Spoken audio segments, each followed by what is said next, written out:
Okay, the last item remaining in the kit is, we call it the water humidity bottle, because it's going to contain water that's going to provide the humidity for the inside of the incubator. Remember, we're trying to duplicate everything that a mother hen would do. So she would keep the eggs in a stable place. She would heat them.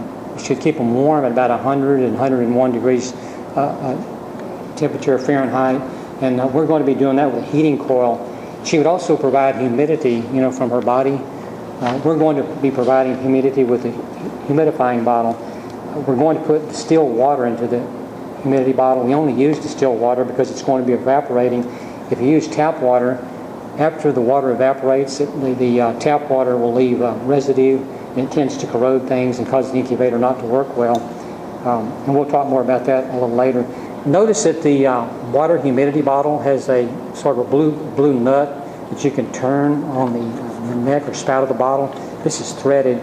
You can turn the nut all the way down to where it goes against the shoulder of the bottle, or as needed, I'll explain why later, you can turn this nut out and you can screw it down the neck of the bottle.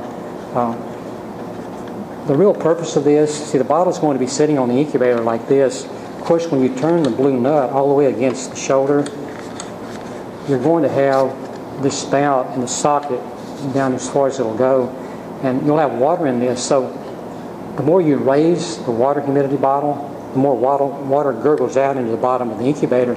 So by turning this blue nut, you're actually raising the bottle.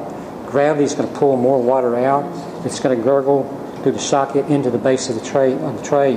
That becomes very important later on, because you want to adjust the incubator where just the right amount of water is coming out, enough to keep the wick continually wet, but at the same time not too much, because then you're going to flood too many compartments and the humidity is going to be too high inside the incubator.